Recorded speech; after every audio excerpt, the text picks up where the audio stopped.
Hello chess fans, it is round 8 of the World Chess Olympiad in Budapest. And the question is, can the Indian team still be stopped? Well, in this video I'm going to show you the key game played in the critical match between Iran and India. Top board is Parham Maghsoodloo playing with the white pieces against the man in super form, Gukesh. Let's find out in this video what's going to happen. It's a fantastic battle, a lot of tactical things happening in this game, so I'm pretty sure you will enjoy it. And if you do like this video, make sure to give it a like and subscribe to the channel not to miss any of this action from this fantastic event. Well, here we go. Maghsoodloo opens the game with 1d4, d5, c4, e6, knight c3. And well, we have a Queen's Gambit declined, but a very sharp one, as with the move c5, Gukesh goes for the Tarrasch opening. Pawn takes d5, e takes d5, knight f3, knight f6, g3, knight c6. Very standard developing play. It's a very popular opening as the center is quite open. Free piece development for the black pieces. Bishop g2. Pawn takes d4, knight takes d4, and well, this is very well-known stuff. The bishop comes out to c5 to attack the knight on d4. Knight goes to b3 to move it away and hit the bishop on c5. The bishop goes to b6. This is an interesting moment, which we are not going to discuss in detail, but white can actually take here the pawn on d5, as the pawn is attacked 3 times. But why does white not do that? Well, there is in fact still a lot of theory, and black will follow up to play with something like bishop e6. And for the pawn, you get tremendous piece play. The black is going to castle very soon. He can put the rooks on the open files. And it turns out, if you analyze this with the machine, that black is having more than enough compensation for the pawn. So that's not the most common way of playing. Instead, white decides here to castle, stay away from capturing that pawn. But here it is black who advances the isolated queen's pawn to d4 to attack the knight on c3. The knight goes to a4.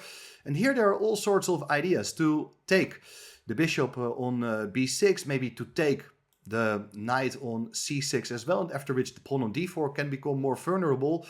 Well, castling kingside was played, but in all these lines black will get quite a lot of counterplay, active piece play, and theoretically speaking, black is in good shape here. So the main move for white, apart from taking any of these pieces, is to get the bishop out to g5. That was not played in the game. Maghsoodloo played here rook e1. And that's kind of a nice prophylactical move to protect the pawn on e2, which very often will come under threat by ideas like rook e8 and bishop g4, for instance. But before white does get the chance to put the bishop on g5 again, black played here the move h6. Therefore, the bishop comes to f4.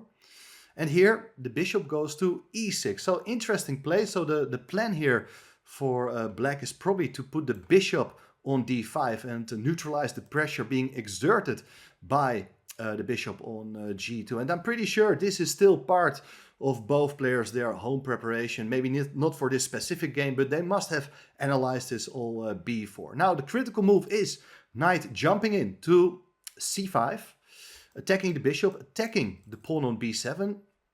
The bishop goes to d5 anyway, and here interesting moment. There's a lot of captures are possible here, and it's difficult to work out all the details, but probably the best way of playing here is knight takes b7. So you do attack the queen, after which the knight can still try to come back to c5. But a lot of tactical implications here. We are not going into detail, but knight takes b6 was played here first, which is in fact quite logical, as you would like to get rid of a powerful bishop and a potential defender of the pawn on d4. But black is capturing back with the a pawn. Now the knight is under threat. The knight captures on b7, but here it is the move queen d7.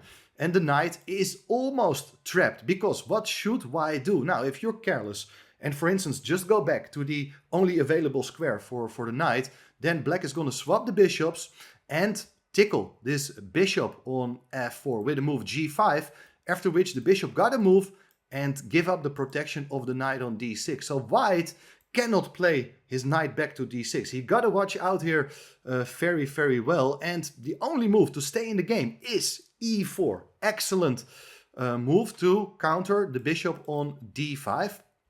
Black does capture the pawn en passant.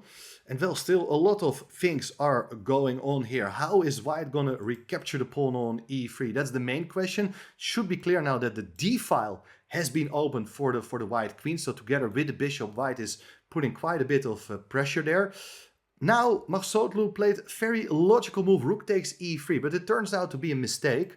And I want to point out that this idea, by taking with the pawn, it looks incredibly ugly to weaken the structure around your king. So you may have some long-term problems there.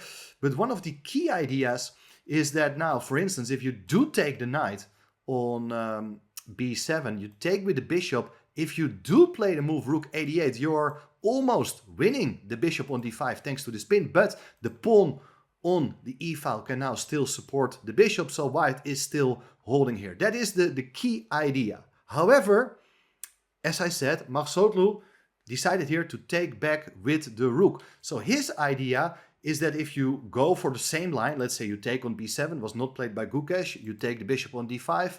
If you now play rook a8, white can defend with the move rook d3. Very nice defensive resource. The bishop is absolutely safe. But the main problem here is Gukesh, his next move. Fantastic calculation by the 18-year-old Indian superstar. He played this stunning idea of knight to b4, which protects the bishop one more time. It prevents the rook ever from coming to d3 as the knight is covering that square, and still that knight on b7 is in serious trouble. So the knight went actually back to d6 now.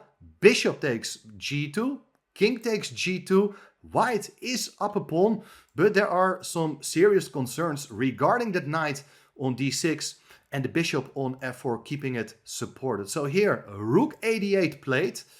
And as you can see, there are plans here for black to attack the bishop in various ways. Maybe a knight coming into d5, or sometimes the move g5 can be considered as well. Therefore, white is making this counterattack with rook to b3, attacking the knight on b4. The knight goes back to d5. So the knight is safe, and black is threatening to take with check the bishop on f4, and after that the knight on d6 can be captured. So bishop e5 was played, so the bishop looks safe, but black is gonna attack it one more time with the move queen e6. How to defend that bishop on e5? Well, queen d4 played, and here another very interesting moment, as if you have seen that game yesterday in the round 7, there was this spectacular double knight endgame against the rook. And here, Gukesh could still have gone for a similar idea. With rook takes d6, bishop takes, queen takes, two knights against the rook. Now there are much more pieces still on the board. This is much sharper than the endgame we have seen in Gukesh against Vaihi. Hard to say. I think black is in good shape, but is it enough to win the game? I am not sure. Instead, what Gukesh does is very logical too. He played here the move knight to g4. He is attacking the bishop on e5. And if the bishop moves, then the knight on d6 will eventually be hanging. So things are incredibly tactical now. And in the battle for the initiative, sometimes you have to defend against your opponent's threat, but ignoring it can also be a nice idea. So here white brings his remaining piece into the game with the move rook ad1. If you do take the knight on with a knight on e5, then you take with the queen on d5, and it looks like white is doing okay in this case. So instead, Gukesh had a different plan. He first solved the problem of that knight on d5 by dropping it back to e7, while the threat of taking with the other knight, the bishop, is still on the board. So how should white continue here? There are serious problems supporting your bishop now. Bishop takes g7 was played. This is just allowed by Gukesh. White can capture that pawn in front of the king, hitting the rook on f8 as well. But the main point of black's last move is that the knight is coming in to f5 with a super fork, attacking the queen, attacking the knight on d6. The white knight cannot take on d6 as it is pinned because of the pressure along the d file. And also the bishop on g7 is still under threat. And one of the key ideas is that the knight on g4 is unprotected now, but it's indirectly defended as black is counting here on this resource with knight e3 with a discovered check on the queen. If you take the knight as queen takes g4, black wins. So here Maghsoodloo has to move his queen. He goes to f4. And that's interesting because everything is still hanging. Also the knight on f5, sometimes the knight on g4, for instance. Well, if you do take with the knight on g7, which was played in the game, looks as if now the smoke has cleared and things are, it's more clear now. But white is capturing a third pawn. So we have a very nice situation, very complicated position with 3 pawns against a piece. Fortunately for black, everything is protected still. And also white does have some issues regarding that knight on d6. But it's still super sharp. Anything can happen. 3 results possible. f5 played. Sharp move to support the knight on g4 so that the queen from e6 is free to move again. White played the move h3 to tickle the knight on g4.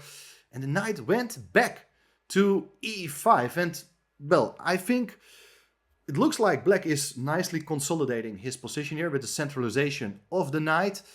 Knight does look pretty okay. There are probably ideas maybe to increase the pressure on that knight on d6. Or sometimes you can put a knight maybe on g6. Various ideas here. But getting lower on time, Maghsoodloo feels like he wants to clarify the situation in the center with this huge tension, a lot of pieces standing in various pins. He goes here for the move knight c4, attacking the queen on e6. The knight is defending the rook, but there's this sequence with queen takes c4, capturing that knight. Rook takes d8. Now, of course, it is not recommended here to take the queen, because if you take the queen, white captures first another rook with check, and then at the end of the line, you take the queen. It's 2 knights versus a rook, but here the knights are really bad, and the a-pawn is very difficult to stop. So, after rook takes d8 played, and white captured on e5, and I imagine this is what Maghsoodloo had been visualizing from afar, believing that his queen is very nicely placed in the center. The rook is also quite dangerous, with ideas maybe to come to g6 or b7 sometimes to attack the knight on g7 with attacking prospects against the black king. But all of a sudden there is this amazing move, rook to d1. And I guess this was underestimated by Maghsoodloo, because he must have believed that that rook had to stay close to the black king. But the black king is counting on the amazing support of that knight on g7. The knight is a brilliant defender, taking away so many important checks. For instance, the queen cannot come to e8. If you, for instance, give a check on b8, the king can hide on h7. And if you go for this attack with rook b7, threatening mate in 1, well, there is always queen c6 with a double attack. So here the black pieces are counterattacking the white king. And, well, the position is just falling apart. So the rook is badly placed on b7. But the alternative, for instance, is to go rook g6. Now there's not a double attack, but the winning sequence now is just queen f1, king f3, rook d3, check. The king is forced to come up the board, king f4, and then it will be checkmate on f2. So all of a sudden, thanks to that rook on d1, there are big attacking chances for black in fact. And, well, there follow the move rook b3, so that the rook is trying to guard the third rank. So after queen f1 check, you cannot go to h2 because it will lead to checkmate. So king f3, now the rook is defending the king, but there is another check on h1.